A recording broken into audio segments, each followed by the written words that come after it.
Welcome back, people, to another video on off-field antics. It's me and Rob. We're back again for that FPL show. We're going to be taking a look at Game Week 2 and taking a look back at Game Week 1 and where we went horribly wrong. I'm joined by Rod once again. How you doing, fella?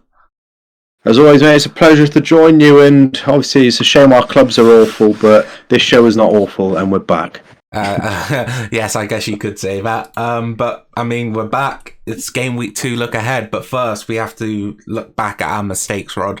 I think me and you finished pretty close in general, in some pretty shoddy weeks. I mean, you did a bit better than me because you made a sly little move towards the end of the before you could lock your teams in and brought in Haaland. But here's how I got on anyway. Raya in goal got me 2 points.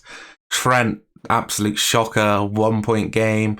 I was really happy with my other three defenders, in all fairness. Watching Newcastle as well, I feel like Trippier's only going to be a better asset going forward. So 7 points for him and Cancelo and 6 for Diaz in midfield. Me and you both kind of had a shocker with Bailey and Rashford, as we said, both our clubs in the mud. Saka picked me up 6, Salah picked me up 24 as my captain. And my two strikers, 2 points apiece, Harry Kane and Gabriel Jesus. But how'd you get on, Rod? You know what, mate? I'm a bit disappointed. Who I thought was going to hurt me did hurt me, and how I didn't have him in any drafts, I don't know. Martinelli, he was kind of... at 6 mil, I was like, I like him, but then Arsenal have so much attacking threat that he's going to be prone for rotation. And he gets that goal on Friday, and it kind of set the tone. I finished on 67 points, which is about average, but a couple players saved me. Obviously, Salah captain, I was never going to go without Salah captain. Even though he didn't look great, he still got 24 points as a captain. When in doubt, captain Salah. And then the other outstanding, 7 for Cancelo, 2 bonus, even though he got booked, which is interesting. Yeah. James, 7 as well, even though he got booked and hit the first man about 1 million times. And then obviously Haaland on 13. I thought the two differentials kind of with Bailey and Rashford, I thought maybe do something. Bailey was probably our best player, but we'll get onto that shortly. But yeah, it didn't look great. Rashford, I think had he scored that goal where they squared it to him, yeah, Ronaldo. Should have scored. Yeah. And then Luis Diaz, he looked very bright, to be completely honest. Hit the post, hit the bar, scored, but he's offside. But overall, mate, not great. 67 points. Luckily, it is the first week and not the 31st, but something to build on. Yeah, 100%. I honestly, I'm not too disappointed. Obviously, you got 67, I got 61. I felt like it could have been a lot worse. I've only seen one player who I'm like, oh my god, I'm glad I'm not you, and that's Harvey, because he had like 36 points somehow. I'm not even sure how he's managed it, but he did. But I just want to highlight in our league anyway, Danny, without using any chips, has gotten 87 points. He just had an absolute blinder, like you were saying in the chat. Mitrovic and Haaland picking him up 13 points apiece. He had Zinchenko as well, and Salah captain just absolutely banged this week. So fair play to Danny. But you know, looking back on where we went wrong, in my opinion, where I went wrong in particular was Harry Kane. Basically, all the way in pre-season, when I was doing my drafts, I had Haaland. I was making freemiums around Haaland, and I kind of just got talked out of it. And I was like, you know what, I'm going to go Kane. They got Southampton. I know he doesn't really normally start quick, but he's a shoe in here to get a goal. And he didn't even get a goal involvement in a 4-1 win against Southampton. So I was really gutted with that. I had Saka compared to Martinelli, and I was looking at Martinelli during the preseason and stuff like that, and I just felt like he never really sets the world alight too much. And I'm like, even at 6 million, I think he's a good value, but I think Saka's more the player they're going to be reliant on. And it turns out one of your centre-backs is the problem why Saka didn't get more points, because he had to hold Ben White's hand the entire game. So it was a disappointing one, Rod. But I am kind of interested in terms of, you know, like what sort of moves are you looking to make? Are you saving your transfer? Because obviously you don't have to transfer from Kane to Haaland.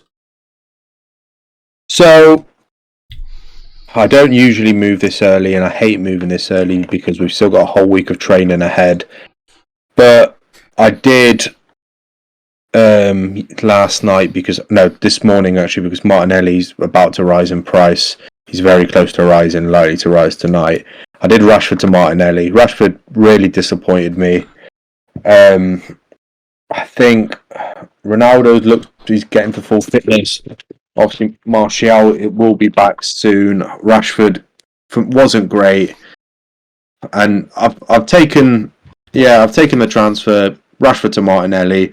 In the bank now, I have 1.5 million. Yeah, and that suits you really nicely because I think So, Bailey might be one that I think both of us will probably look to move out in the future, and having that spare, even if you don't wild card as early as me, you've got that choice to replace him. For me, Rod, I think the discussion is around Harry Kane. I think going online, it looks like a lot of people went with Kane, and you had to move quick on that one because it literally happened last night. I messaged you and I was like, I'm just going to have to take the bullet and transfer Kane out for Haaland. For me, you did, because Kane dropped and Haaland increased in price. So yeah, so that's 0.2 saved. But yeah, like, I was just thinking to myself, if you don't do this, you're going to be in trouble. So I made the move. I think with City's fixtures and Bournemouth at home, I think I wanted to bring in Haaland anyway, as that was the route I was looking to go into. Kane week 1, Haaland week 2, captain Haaland in game week 2, and then probably switch to maybe someone else in game week 3. Probably stick on Haaland though, in all honesty. But looking at it after the Spurs game, it's even much more of a must-do. And for people who haven't done it already, I think they're kind of in the mud because Kane isn't really playing like a striker. He's playing more like a number 10. He's coming so deep for the ball. He's not making as many runs into the box as you'd like to see. And in all honesty, I don't think Spurs need him as much as they have in the past. I think the position he's kind of playing in now suits him and the team a lot more better. So Haaland has to come in for me. I'm glad I got it done so early because, like you said, with the price rise and price flops, it's just a nightmare.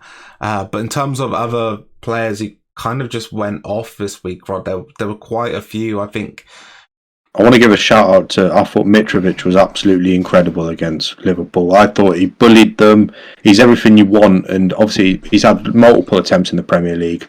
But going off that Liverpool game, he looks like he's up for the fight. Bullied Trent at the back post to score that header. Bullied Van Dijk to get a penalty. Tucked the penalty away. I thought he was brilliant. Yeah, I thought he was as well, Rod.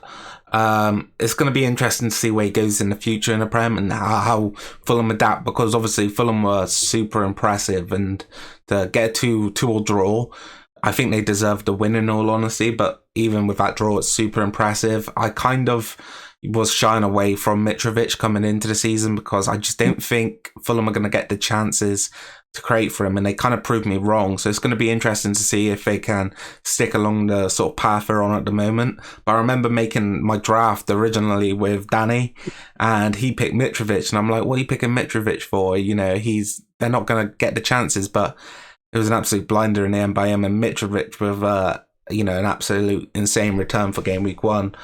I was just going to say though, I think a lot of the players who did well this week, I can't remember even how to get up like the team of the week on here, but there was a lot of players who I guess you could say had performances where they picked up more points than they are on a normal game week. I'm talking about like Pascal Gross. There was a couple more. Ward-Prowse with a fucking absolute banger against Spurs. I thought Nunes, he also did very well. I thought when he came on, his movement was fantastic. Obviously, jammy goal, but still 9 points in 40 minutes or so. So I thought he did quite well.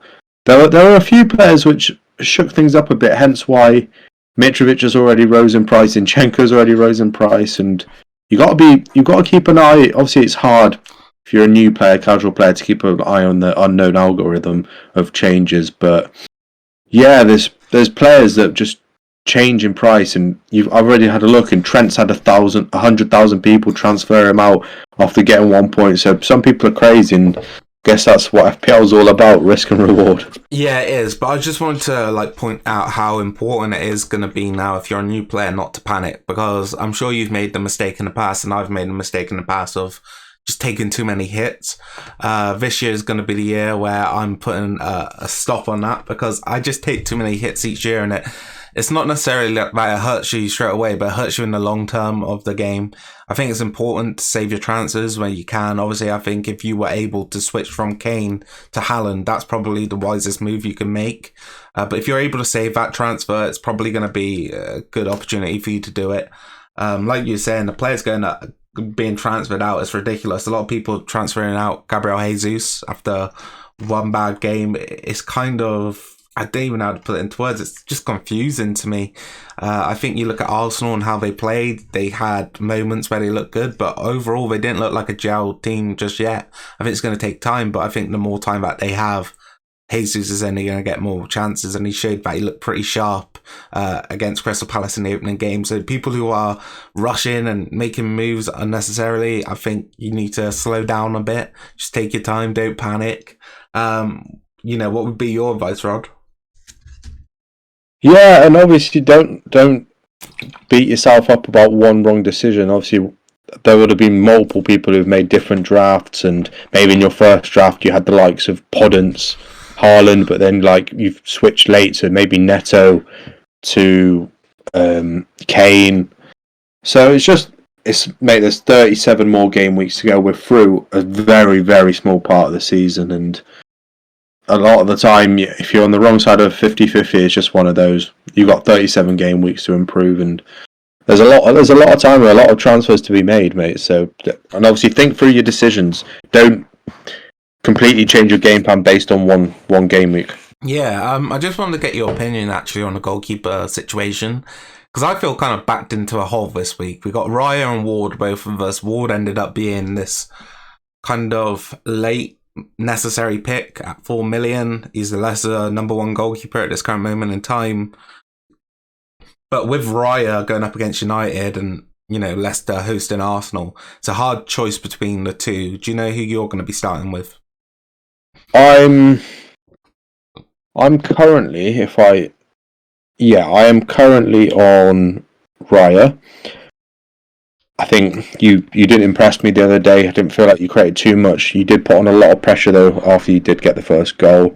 But I'm on Raya, but I'm more than likely going to stick to it. But it's a 50-50 to be completely honest, I feel. Yeah, 100%. And are you looking to captain Haaland against Bournemouth as well? You know what? I probably will. But right now, this current moment in time, I am on Salah because I feel like he's just fully reliable. But I've had a look, and Salah does play on Monday, which puts me off a little bit. Whereas Haaland's a 3 p.m. kickoff at home against Bournemouth, where I think they could run riot. And it doesn't matter what kind of block you put against City, they've always found a way through. And I feel like if they do get the first one early, I think the floodgates could open, which was what I was hoping against Villa, but wasn't the case.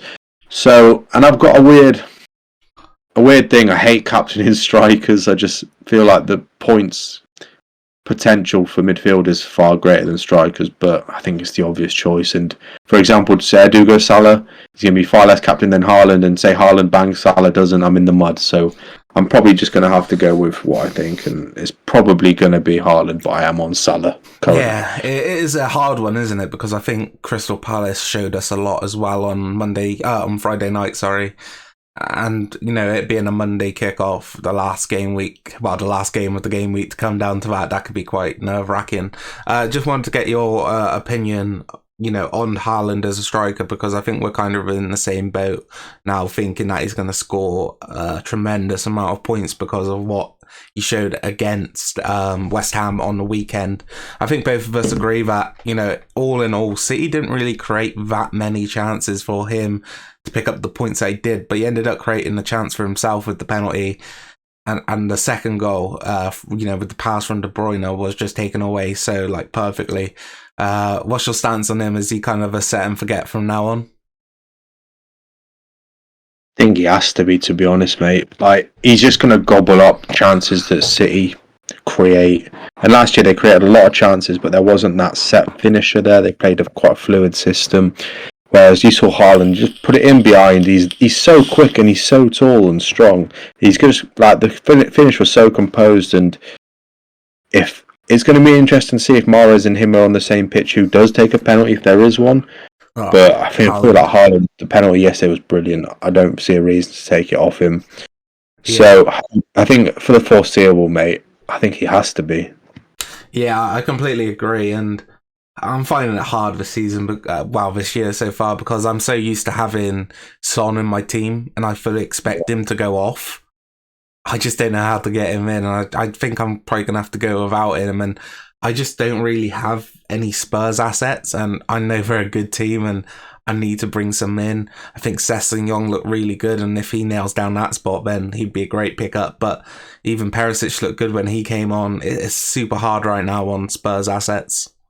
Yeah, it's the whole fullback phenomenon's weird because obviously Chelsea, James Chilwell, they can now bring off Chilwell for Cucurella. Same as Spurs, they can start with Sessegnon and Royale, who was apparently very, very good, and they can bring on Doherty and Perisic. So it's really hard, and I feel like this year, especially with 5 substitutes, is going to be.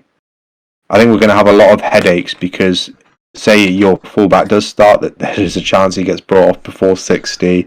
Say he doesn't start, there's a chance he gets brought on after 60. Or whereas in like 3 substitutes, he's more than likely not going to be brought on. So I think there's going to be a lot of headaches, mate. But the Premier League is back. The Premier League is back. I just wanted to take a quick look at the results which happened on the weekend, Rod. I guess we could start with Arsenal and your opinion on them, because for me, despite picking up the victory, and it was a really important one, I really wasn't that impressed. Like I said, I think they had moments and spells where they looked really good, but the pressure kind of seeped in against them, and they kind of didn't look all too great for me. I think they had problems, especially down their right-hand side with Ben White playing as a fullback. I really don't think that's a great option, and with Cedric being the only replacement on the bench, I think they found it difficult. But all in all, it was a great win in the end, a 2-0 victory away from home. Yeah, it was. To be honest, mate, I thought they just looked solid. Obviously, right back, White is not his greatest position, but I thought he did an okay job. Obviously, Tomiyasu's injured at the moment. I thought Salva was fantastic in defence. I think he got Ben White out of trouble a few times. But Palace, mate, I didn't really think they looked particularly great. They looked a bit clueless at times, and yeah, I think we both had like Palace to be quite high up in the table, and I thought they were going to be competitive against Arsenal, and I didn't really see it. Yeah, I think that's fair. I think they struggled chance creation wise. I think a lot of the time their outball was from Anderson with the long ball forward. I think Zaha could have had a better game. But yeah, definitely a disappointing one for them. And I think asset-wise, it's like, you look at their upcoming games and it's just a kind of a wonder. Is Zaha going to be a pick maybe worth looking to? Because he still seems to be the main man for them. He's 7 million, and the midfielders only really get particularly tasty around 8 and above. So 7 million is that difficult position where you can get Grealish, can't get Sancho, you can get Rashford and people like that. So, mate, it is a difficult one, and I feel like Zaha might be one to keep an eye on, but it's just going to be interesting to see how Palace come back from this. Obviously, they've got a tough game against Liverpool next, so yeah. Televised as well, so it'll be interesting to watch. But yeah, I was a bit disappointed by Palace, to be completely honest. I expected a bit more. Yeah, and talking about Liverpool, they look really vulnerable against Fulham on the weekend. Fulham picking up an impressive 2-2 draw, but ultimately kind of robbed up the win, in my opinion, in terms of performance. I think Liverpool were kind of saved by the introduction of Darwin Núñez. I think he's one of these players who is just not necessarily the greatest balling sort of player, but he's so athletic and so many problems. I think at 9 mil, I think he's an absolute steal, to be honest, in FPL. But in terms of the game, I thought he did brilliant when he came on. We're talking about Mitrovic, who obviously did a great job as well. What was your opinion on the opening day for Liverpool? They've really disappointed me, to be completely honest, mate. I expected them to come out all guns blazing like they tend to do on the first day, especially against a newly promoted side. I was expecting a big scoreline, and Fulham took the lead. I was like flipping it. Just Liverpool didn't look particularly at the races, but Núñez, when he did come on, I thought he was fantastic. He changed the game. Yeah. But Liverpool, Thiago coming off injured, they've got injury problems in the midfield, and the midfield's a big part of the Premier League nowadays. And a lot of time battles are won in midfield, and you can quite clearly see when a team struggles. But Fulham took it to them. I was really surprised, just the way they started, the way they played their football. They looked confident on the ball, and they looked like a different outfit. And I think that is credit to Marco Silva. I think he's coached them quite well. Yeah. I mean, if they can keep the form up, and if they keep playing like that, mate, they stand a very good chance of staying up. Whereas Liverpool, that's 2 points dropped in the title race. I know it's very early to say if they will be in the title race, but more than likely they will be. And that's 2 points dropped already. And it's games like that they have to be winning. So yeah, I was disappointed by Liverpool. I did expect a lot more, but credit to Fulham, mate. They played it very well. Yeah, I completely agree. I think you made some really good points there. I think, like you said, the Liverpool midfield is kind of one where, yes, they've got names in there, but they need some new, fresh blood in it, because it's getting to the stage now where you're relying on, like on Thiago, who seems to be constantly injured. You're having to bring on James Milner. For me, you need some fresh blood in there, and that was kind of where they lost the kind of game, in my opinion. I think you made a great point about Fulham being coached by Silva and what they look like. But in my opinion, Paulinho was one of the best players on the pitch. I was so impressed with him, and I was just like thinking, how has he slipped to Fulham? Because like we were talking about on that transfer show, a lot of teams have been linked with him in the past, and just surprised he ended up at Fulham. I thought Andres Pereira didn't have the greatest of games, but showed, signs of being a player who can have a lot of influence over the Fulham side. And same with Cabano and Tete down that right-hand side, but Mitrovic kind of stole the show for them up front. And all in all, I'm kind of excited to see Fulham play again. I want to watch them. They've got that sort of style, which makes them a very interesting team. They're very brave, the way they press against Liverpool, and I can't wait to see them again. I really want to get on to you on this one, because I didn't actually watch the entire game live. I was watching Forest, Newcastle. But Bournemouth to Aston Villa 0, talk to me. Mate, the worst possible start. They opened the scoring in 2 minutes with a goal from a set piece, which we just couldn't defend. Like, it was awful. Bailey was probably our best player. Like, we had all of the ball all game, but we did absolutely nothing with it. And the amount of talent, attacking talent that we had on the pitch, and we still couldn't create anything or beat a low block Bournemouth, it was pretty embarrassing. Kiefer Moore, I laughed when I saw his name on the pitch. I was like, mate, what is this? Scored a great goal. He's a good player, mate. I was surprised, to be honest, mate. And we looked clueless going forward, and it just, I don't want to say it, but I hope the coaching improves, because it just looked like we hadn't been coached. Yeah. And like Bailey, I thought he was brilliant. He was bright. He was trying to make things work. Coutinho was trying to make things work, but he was poor. Buendia came on. He needs to play more. He genuinely, I don't know how he doesn't play. He needs to play more. And we needed a good number 8, someone who can play that role well, because the system relies heavily on the 8s. And Ramsey was poor. McGinn was very poor. And I hope it's just because it's the first game and we were away into a newly promoted side, similar to Arsenal last year where they lost to Brentford in the opening day. I'm hoping it was something like that. We played Watford last year on the opening day and lost 3-0. Didn't have a great season after that. But I was really, really disappointed. I was down. I was like, how, mate? I've been so excited, and you see the team, and I was very happy with the team. But we were very poor, and I'm gutted. Kind of ready for the World Cup already. Yeah. But yeah, I thought it was an interesting one. Just touching on Kiefer Moore, I'm actually surprised he hasn't been in the Prem before, because I think you look at Burnley and he'd be the perfect sort of centre forward for them back in the day under Sean Dyche.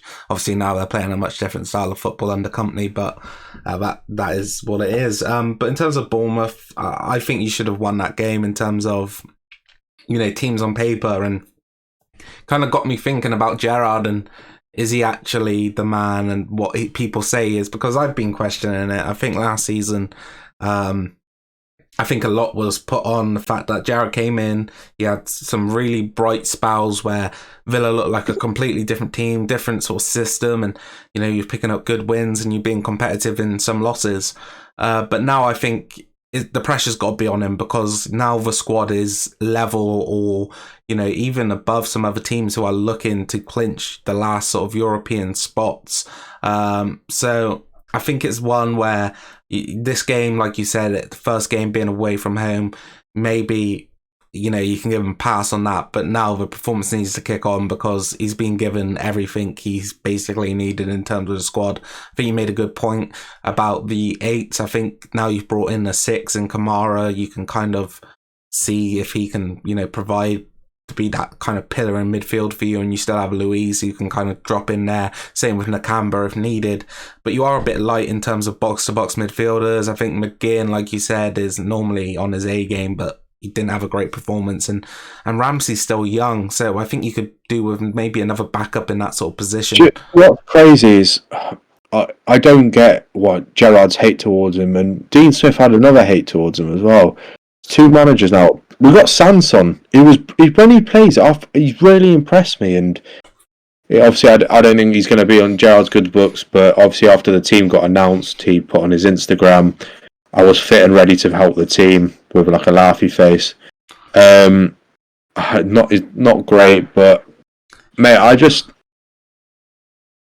we just didn't create anything, and I was really, really surprised. We just looked clueless going forward, and mate, it's I don't want to go back to square one, because on paper this is probably one of the best Villa teams I've seen in my lifetime. Like, the quality that we have on paper is fantastic from back to front, but it doesn't matter if they're not coached right, or I don't know what it is, mate. But obviously, it is only first game. I'm trying not to get myself too down. We've got Everton in the early kickoff on Saturday. Lampard versus Gerrard. I thought Everton were pretty poor on the weekend. It could be an awful game, or it could be a good game. Probably going to be awful, but I'm just annoyed because I think Bournemouth's a game you got to win. But we did Bournemouth a few years ago away, and we went down that year. So hopefully. Yeah, mate. But yeah, I was just going to ask one last question on the Villa game. Who started up top alongside Bailey? Was it Ings who started?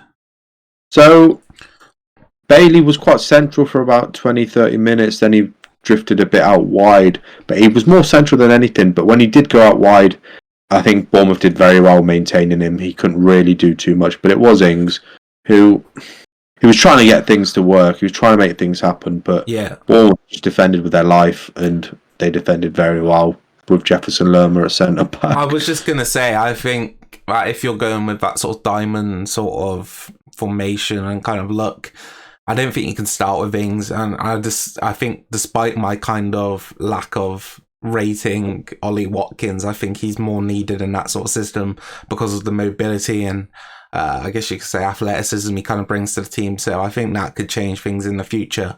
But we'll move on to Leeds United, who actually picked up a very impressive 2-1 win against Wolverhampton. I think, me and you both had him, I think, around mid-table, lower mid-table. I think I had him in 15th. I can't remember where you had him, but I was really impressed with the new signings. I think Mark Rocker is a big improvement in that midfield. They've had a Phillips in the past and he's been great for them, but now having that Rocker and Adams midfield, it kind of shows the quality increase. I think that Aronson looks like he's going to be at the heart of everything that Leeds do, and in FPL, he's actually a really good value.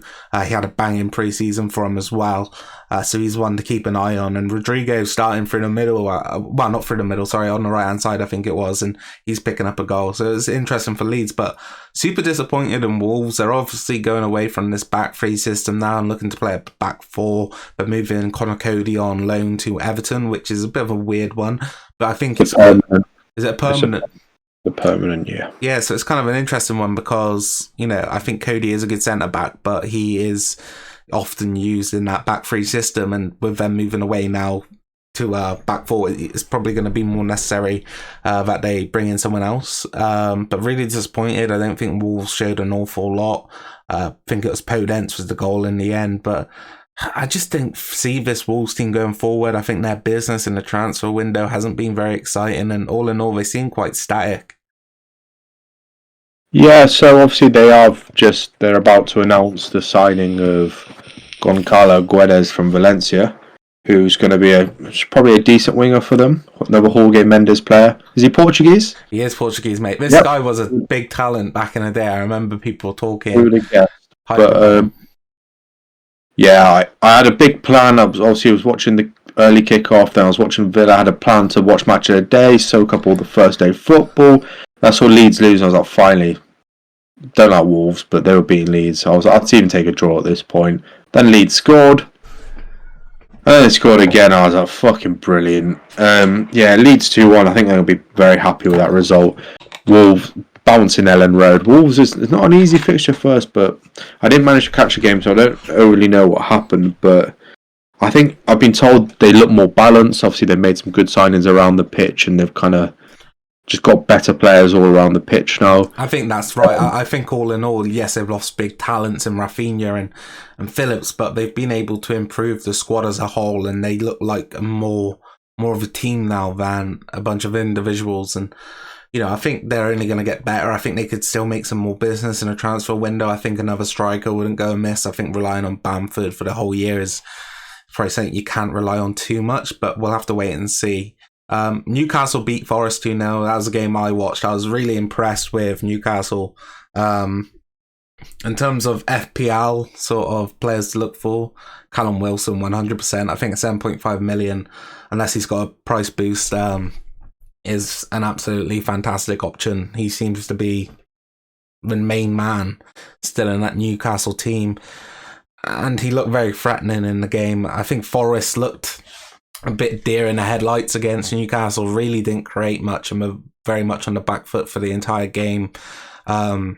But for me, the standout player was Bruno Guimaraes. I think this guy is so many levels above Newcastle in this current moment in time. He's the sort of player you'd expect to see in a Man City side, and the fact that he's at Newcastle is absolutely fantastic for them because he gives them an ability to, if they need be, he can drop into that sixth position, play that deep line playmaker role, and just take hold of a game. But if they need something more, he can push into that 8 role, a bit more box to box, and he can score as well. This guy is just insane. I was really impressed with Newcastle on the opening day. I felt like Trippier could have done more, and I think now with the fact that they were playing Almiron on the right hand side and it was a fallback, he wasn't bombing on as much as he was in the past, so that is a bit of a worry for fantasy, but I do expect him to get more and more into these games as the season goes on. I was really impressed with Newcastle on the opening day. Yeah, just like looking at the stats now, and Newcastle registered 10 shots on target with overall 23 shots, whereas Forest registered 0 on target with 5 shots in total. I think that kind of tells the story. Disappointed by Forest. Yeah, I think it's a hard place to go Newcastle first game, but you think maybe they would have done a bit better. Obviously, like they've signed a completely new team and it takes time to gel players. So I expect them to be not great for the first couple months, but in the Premier League, there's not really enough time to be bad because you can fall behind the pack quite quickly. But yeah, hopefully Forest improve next game, and I really don't want to see Newcastle up there. Yeah, I think you actually made a good point there about them signing so many players. It was kind of a weird one for them. They did have a lot of new signings starting, like of Nico Williams, the new centre back they signed, I forgot his name. But the surprising one was Taiwo Anawoni or something like that. He didn't actually come on until the second half, and I think they did need something up top, more of a player that can play the ball into his feet, and I think he could be that option because Sam Surridge was making runs in behind, but he certainly didn't look like a striker to hold your hopes on. We'll move to Spurs. They beat Southampton 4-1, and a bit of a surprise. They went 1-0 down to Southampton. James Ward-Prowse with an absolute screamer. The volley into the ground. Amazing goal for Southampton. But it didn't take Spurs very long. I think Kulusevski had an absolutely amazing game. He found Sessegnon at the back post. And then after that, he scored himself later on in the game. But for Spurs, it was a really just kind of performance where they got on with things. Eric Dyer pieced in with a goal. Kane created a lot of chances. Sorry, he didn't take too many of his own. And Heung-min Son looked like he was firing on all cylinders, just couldn't find the back of the net. I think Chelsea are in for big trouble with Spurs next weekend because they look like a side who have instantly, hit the ground running in the Premier League season and are definitely going to be a threat at the top of the table. Yeah, mate, I think Spurs are going to be a threat, like we said. Obviously, they did go 1-0 down, but then to come back and win 4-1 shows great character. And Yeah, you made a good point earlier on in the show where you said about not having Son. I hate also not having Son because you just know he's going to do very well, like He he did. looks Also, like he wants the golden boot again as well. That's yeah. the only thing I'm saying, because there are times he could have played the ball off, but he was looking to take on an extra man and get a shot in. Mate, I'm honestly thinking that he might be a better asset this year than Salah. There's that potential. It's just him not having penalties puts me off a bit. But yeah, Spurs look like a force to be reckoned with, and obviously we're about to get on to Chelsea, who I think they're in for a right show when Spurs go there. I think last thing on Spurs I'd say is they did that without even relying too much on their new signings. It was very much Spurs from last year. And I think when these new signings get embedded into the squad, I think they are what I just said, like they are squad players and they're going to play a role when they're needed. Like even Perisic you was talking about, we don't know if he's going to start every game. Sessegnon seems to be starting to come into his own, and after starting his career so fast at Fulham, it seems like he's growing more and more into the Spurs squad and can be a really good asset. But I think when they got Richarlison as well to come off the bench, he's always, despite being in a poor Everton team and me not necessarily being his biggest fan, he causes problems for teams, and I expect him to do that the same for Spurs. We'll move on to Everton-Chelsea. A real disappointing game, really, really stale. Chelsea ended up picking up the 1-0 win, a penalty, and it was an unnecessary penalty. I think Doucouré was just looking to give one away all game. He was grabbing Sterling a lot and stuff like that, but Chelsea put the penalty away. But overall, like I said, it was a real stale game, and I think that was down to the fact that Everton didn't really have a number 9. They were relying on Gordon for the middle, tried his best. Ali had a chance late on and couldn't really take it. But for Chelsea, despite picking up an important win, ending the Everton home winning streak, they look shit to me. I hate to say it, but I feel like I've called this one right. I think people are going on about Chelsea needing the striker and that's it. And I was one of those people, in fairness, saying, they're not going to be in the top 4 if they don't sign a striker. I think it's more than that. I think they're lacking a real creativity in the squad. They're relying on the wing backs to get forward, but through the middle they look pretty dead. I think Kovacic is going to have to play a big role this season because Chelsea look shocking to me. Yeah, Chelsea, they really did impress me. Although one player that did, I thought was very bright all game. I thought Raheem Sterling, I thought he was very good, to be completely honest. He was trying to make things happen. He got shagged. He looked like a dog. He did get shagged, to be fair. He got a solid arch on him, to be honest. And he's got that bunda.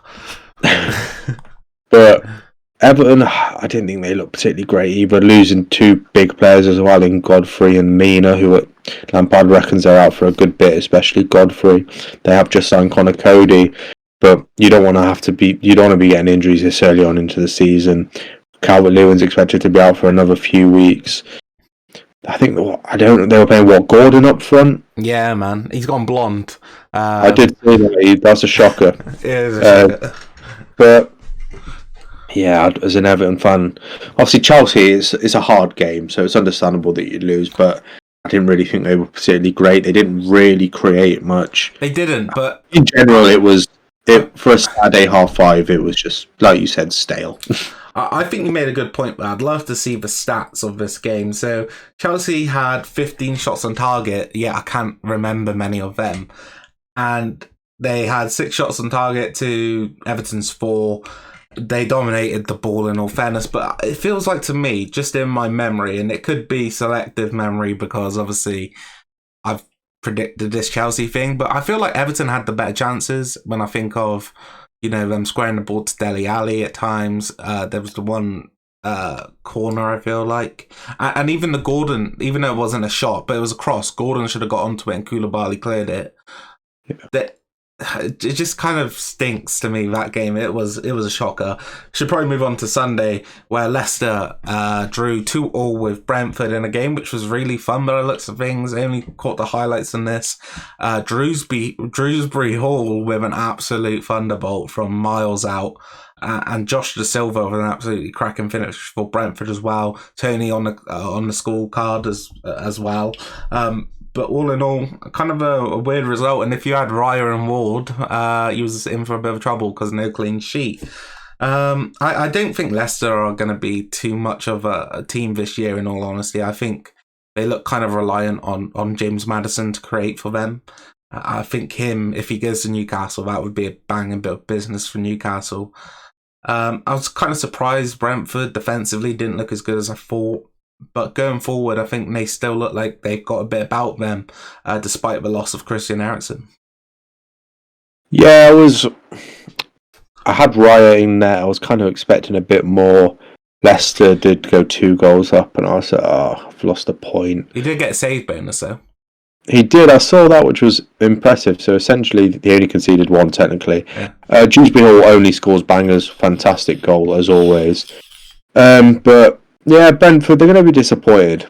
I think they're going to be disappointed. Obviously, I did have them to get relegated. I didn't watch the game, so it's hard for me to comment. But I think Leicester will be pleased with the. It was a draw, actually, wasn't it? My bad. Yeah, it was a Leicester won. Josh Da Silva late on, who is amazing value in FPL because he was out for the majority of last season. He's coming in at 4.5, I think it is. And in the Championship, he was one of their main men in midfield. And I think if he's going to be putting forward numbers where he's going to be getting into the box and he's going to be having chances to, pick up some numbers at 4.5 million, he's a real bargain. And if you're looking to maybe go for a 3-man midfield with a bit more value in there, you could probably go Pereira and Josh Da Silva and have those 2 on the bench, which would be pretty good in my opinion.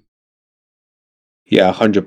4.5 million. If you are maybe like on a wild card at some point, you could be one to get in. I was impressed by Pereira though, and he is on set pieces, so he's like you're going to be sticking. But if you have got 2 4.5s with your freemium, then it's a good option. Yeah, 100%. We'll move on to Manchester United 1, Brighton 2. I just think we looked a bit slow out the gates. I think early on in the game there was a spell where we looked alright for maybe it was the first 10 minutes, but after that kind of all fell apart. Brighton were all over us, and I think their goal, the first one at least, was absolutely amazing in all fairness. Or was it the second one? I can't even remember. It was just disappointing, disgusting. I don't understand how we're still in this situation. It's a new manager, but it's the same old playing squad in all fairness. In terms of the new signings, I think Martinez struggled a bit. And I don't think it's necessarily all his fault. He was playing alongside Maguire and Shaw, and I don't think they had very good performances at all. Harry Maguire, in my opinion, I just don't rate him. I don't see him as a United captain, let alone centre-back, and it was a hard watch. United really struggled to create chances in the first half. Second half, we looked like a bit of a different team. Defensively, still looked a bit raw, but I think Eriksen came into the game more when he dropped a bit deeper. It was kind of weird seeing him played as a false 9 to start with, considering he does most of his best work on the ball, on the edge of the box, and it was just a rough start for Ten Hag. I think United got a goal back through a corner where it was so scruffy. It rolled down Dallow's arm and went in. And Brighton arguably should have had a penalty when Martinez went through the back of Danny Welbeck. I think it was a deserved loss for United. I think Brighton showed why they're Brighton. They've got a great manager. They've got a solid group of players there. They haven't got any names which are really going to blow you away, but as a team, they always put in solid performances. And I think it was the second goal for Gross when they were backed up and they played like a 1-2 out the back and played all their way up the field and ended up scoring an amazing goal. Big fair play to Brighton. I think for United, I think a lot of people were expecting a great start, including me, to be fair. I thought we'd probably win the game 3-0, but we just didn't have that chance creation. And I think the loss of Martial really played a factor in terms of that creativity up front, having to play Eriksen through the middle. I think it probably is going to get better, but I still expect some odd performances like this here and there. Yeah, I thought you were quite disappointing, to be completely honest. Brighton, they really surprised me. I was expecting them to not get smashed, but I thought you'd be all over them, and you were at times, but you didn't really do too much with it. They're like us. They're just an incredibly well-drilled team, and they're just so balanced all across the pitch. Losing probably their 2 best players, but you probably couldn't even tell. I thought Caicedo was fantastic. Mate, it's nuts, right? Because we were linked with him before he went to Brighton. It was in the January transfer window, maybe not last year, maybe the year before that. And it was like 3 million or something like that. And we were turning our heads up at it, and I just couldn't understand it because he was a talent who a lot of people were talking about. and you just turn your heads up at it because it's not this big signing. And he looked absolutely brilliant last year against us, and he looked the same again. Yeah, they're just an impressive side, and I thought Lisandro Martinez's passing was phenomenal. I thought he looked composed at times, but yeah, it's hard when you're playing with Maguire alongside you. You've got to almost do two jobs. He was. I think he had an okay debut. I thought Eriksen was decent, to be honest. I thought Bruno had an off day. He wasn't with it. Rashford, I thought, was poor. Sancho didn't really get into the game, and I thought Ronaldo was good when he came on, to be honest. But yeah, I think we lost the midfield, to be honest. I think that was one of our biggest problems. I think even Maguire looked okay on the ball at times, and we didn't really have a six to come pick the ball up. We were relying on Fred and McTominay, and they're just not. I like Fred, honestly. I like him as a box-to-box player here and there. And I think McTominay can be used off the bench at times because he brings a presence and an aggressiveness in that midfield. But they don't have the quality to play on the ball, like kind of like an Eriksen. And I felt Eriksen was superb when he came a bit deeper and was on the ball. Some of the crossfield passes he made were great. I think you made a good point with Rashford. Absolutely shocking game. We picked him for FPL because I think at 6.5 mil, his value is insane in terms of the fact that he's going to be starting left wing in the Manchester United team who should score goals. And I think he will score goals. I'm sticking with him. I know you're getting rid, but he should have had 2 or 3 in that game, in my opinion. 100%, mate. I saw the press conference. Martial was out injured and Ronaldo hadn't really trained much. I thought, okay, they might put Rashford up front, and I fancied him against Brighton because when he's on job and he can score some goals, but that's why I've got rid of him. He just did not impress me one bit, and I wouldn't be surprised if Ronaldo maybe comes in next game and Rashford's dropped or something like that, or I don't know what the crack is, mate, but didn't impress me, to be completely honest. And I just thought in general, mate, you looked shaky. You were trying to pass it out the back, and it just wasn't really working. Yeah. No, I think you're right on the Rashford thing, though. Like, coming into it, we was like kind of excited because it looked like he could start up front. And when I was watching Erik ten Hag before the game, and they're talking about Christian Eriksen coming in, he goes, "Yes, he's going to play furthest forward." And I was like, "What? He's playing Eriksen striker?" It was kind of just a mad one and an awful debut for Ten Hag. It's not what he wanted, mate, that's for sure. Yeah, I guess we should move on to West Ham versus Man City. Fucking hell, this video is going to be a long one because we've got to do our predictions after this. But West Ham really didn't offer much to City. I think defensively they look solid, but overall, I think the quality showed through it in the end. Haaland and De Bruyne look to have that connection already, man. Haaland's going to gobble these chances up all season, and I wouldn't even say City impressed me. They were just usual City, just dictate play and just create chances where they could. Haaland did well to win the penalty, and then obviously he tucked away a nice ball by De Bruyne, and I think Haaland he took to the Premier League like a duck on water, and when he gets fully dialed into that side, he's going to score virtually every game. Like, all he needs is one chance, and he's going to finish it.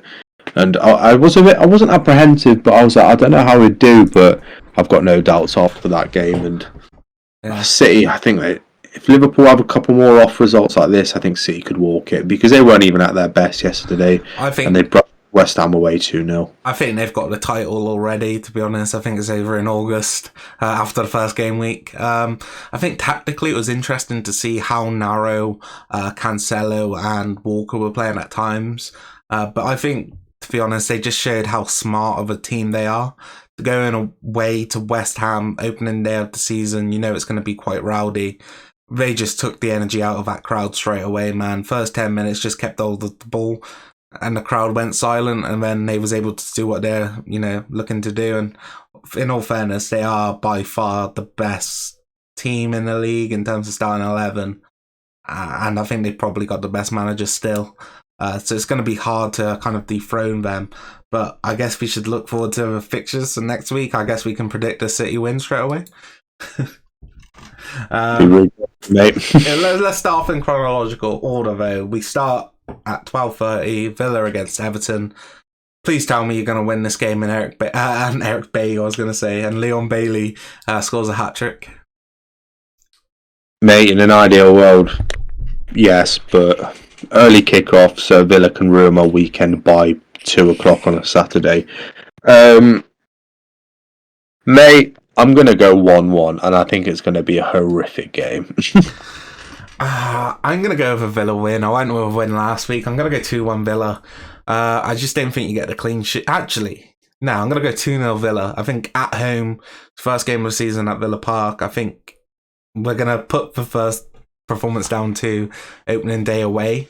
I think Everton really don't have too much going forward, and I think if you can get at them defensively, you can cause problems. Mina's out injured. Maybe they bring in Cody, who's coming in, and he'll play alongside Tarkowski. Not the quickest of centre back pairings, so if you can kind of draw them out, I think on the counter attack they'll be there to hit. I think it's going to be interesting to see if Patterson starts again, because at 4 million, absolute bargain in FPL. So yeah, I'm going to go 2-0 Villa at home. Then we move on to the 3 o'clocks. Arsenal versus Leicester, probably the one I'm going to be watching. It's going to be interesting to see if Arsenal can, kick off at home the way they did against Crystal Palace. I'm expecting a better performance from them all in all. I think they probably can go without Ben White at right back, because I think you'd be better off playing Cedric, in all honesty. I'm going to go with a 3-1 Arsenal win. Yeah, they're at home. Yeah, I think I'm going to go 2-0 Arsenal. Yeah, fair enough. We'll go on to Brighton versus Newcastle. I think this is actually a really interesting game on paper, just because of the way Brighton showed up and proved that despite losing Cucurella and Bissouma, they still are a squad to be kind of menaced with. And it'd be interesting to see if Undav could get a start, because from what you hear about him, he's meant to be this absolute, elite finisher. And if he can bring that to the Brighton side, they'd be very dangerous. But Newcastle, like I said, I was really impressed with them last week. I'm actually going to go for 2-2 draw. Mate, like you, I think this is going to be an interesting game. I think 2 well-drilled, well-coached teams. And if you asked me what the score would have been in this fixture last week, I would have said 2-0 Newcastle. But watching Brighton on the weekend, I think it's going to be a spectacle. I'm going to go 1-1. Fair enough. Man City versus Bournemouth. It'd be interesting to see who goes with more goals here. I guess we're predicting Bournemouth to score none. So I'm going to go with a 5-0 Man City win, because it doesn't seem like we had too many kind of blowouts last on the opening day. So I think it's time that we get one. 5-0 City. This reminds me kind of the Arsenal game last year. You know what? I expect them to win 3-4-0. So I'm going to go 3-0. Okay. Southampton against Leeds. I think this is another interesting one. Southampton really didn't perform to the standards that they would have hoped to. They're one of my teams to go down. I think I've got them in 18th place. I still think they look a bit lackluster. I think Aribo's really going to have to take hold of this game if they have any hope of winning. But I'm going to go for Leeds win. I think they looked awesome with their new signings, and I think Aaronson's going to get on the score sheet because that goal was kind of robbed of him last week. So yeah, I'm going to go 3-1 Leeds United. So this fixture is interesting to see where each team is at. On paper, I think they're quite evenly matched, but I'm going to go for a Leeds win purely because of that win they got last week. Sorry, feels like last year. 2-1, yeah. Yeah, Wolves against Fulham. I think this is going to be hard for Wolves. I think they are moving to a new system, like I said, with the back four. And against a team like Fulham, who proved that they can be a very, attacking and a team who likes to play on the front foot, they could cause them problems. I think Wolves are going to do a good job here if they're going to keep a clean sheet. I'm going to go with a 2-1 Fulham win, though. Fulham win, that's an interesting one. Molyneux. Wolves do play a very Pereira free kick. A very boring style of football. And Fulham did impress me, but I am going to go 1-0 Wolves, and it's going to be like a grinded out game where they score from a corner. So 1-0 Wolves. So last game on Match of the Day, Oh yeah. Brentford against United. I hate this game. I think it's going to be such a hard one. I think Leicester proved that you are able to score against Brentford this year, but I still don't see the chemistry in the United side, which was shown on pre-season. I'm probably going to go with a 2-2 sort of game here. It seems like one where United might be able to get up, 2 occasions, 1-0, 2-1, and then Brentford score late on, kind of like they did with Liverpool last year. Do you remember that one? I think it was Pinnock who squad. Incredible game. Yeah, I'm going to go 2-2, about 2-2, yeah. I'm quite happy this game's on TV, actually. I think it's got potential to be quite an interesting game. I think Brentford at home do have a better defensive record, and I think they are going to. Me was incredible. I thought me was very good on the weekend. Be interested to welcome. It's hard. This. I'm gonna go 2-1 Man United though. Okay, I think it's going to be a really tough game. I think it'll be a much better viewing experience though than the Brighton game, so that I'm hopeful for. Sunday we kick off with Nottingham Forest against West Ham. I think Forest being at home is going to be huge because I think their performance against Newcastle was really weak. I think the players still need to gel together.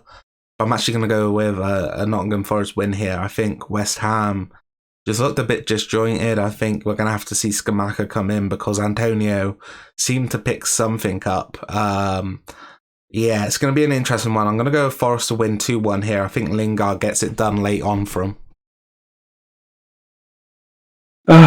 No, I don't think they beat West Ham, to be honest, mate. After that performance against Newcastle, they are at home though. I think the ground is going to be rocking. But West Ham aren't going to be an easy game, especially after losing against City. They're going to want to bounce back, and the introduction of Samaka yesterday, I thought it looked quite bright. I think he needs to obviously get his fitness up, but he'll probably likely feature again. I'm going to go 2-1 West Ham. Fair enough. Chelsea against Spurs. Chelsea are in trouble. I'm telling you that right now. I think Tuchel's gone within 10 weeks. I really don't think he's good enough. I think defensively he's a good coach, but offensively they just create fuck all. I'm going to go Spurs to win this 3-0 away from home at Stamford Bridge. I think I'm quite happy this game's on TV. I think it's going to be a very, very good game, and it's worthy of a Super Sunday. London derby. Chelsea do not like Spurs, and Spurs do not like Chelsea, so it's going to be, I think, a fiercely fought-out contest. But yeah, Chelsea did not impress me, and Spurs I thought were quite good, so I am going to go 3-1 Spurs. Okay, and then we end the week on Monday with Liverpool versus Crystal Palace at Anfield. I think Liverpool pick up a win here. I think they'll be disappointed with what happened on Saturday, and they're going to have to pick up their performance. And I think at Anfield, the opening game at Anfield, I don't really think Palace stand too much of a chance. I think that midfielder that they brought in, Decore, he's going to have a big game because I think he's going to be in a position where he's going to be relied upon a lot defensively. So it's going to be interesting to see how it works out. I do think Palace maybe nick one late on. I'm going to go 2-1 Liverpool. A game on my birthday. Oh, shame it's not a bit of a... Not a shame it's Aston Villa, basically. Liverpool at home. Much better in a day, wouldn't it? Oh, good point, actually. I forgot about that, yeah. Actually a good game for it to be on my birthday. I'm not really too bothered. But I've got 3 Liverpool assets, and I tend to having an asset of a team, of a game, tend to add a bit of an extra edge to it. Liverpool have to bounce back. They need to secure a win here, and if they don't and City do win, God, it's not going to be a pretty sight. I'm going to go 2-1 Liverpool. So that confirms that Haaland is captain for this weekend. That's the end of this episode. Me and Rod back at it again. Thanks for watching. If you did if you enjoyed the video, please leave a like, subscribe to the channel so you don't miss any of the upcoming content. Maybe me and Rod put out a transfer show towards the end of this week. We'll have to see on that. We'll be back next week though, talking about FPL, probably on Tuesday because the game week ends on Monday. But thanks for watching, and we'll see you later. If I can find my mouse, peace out.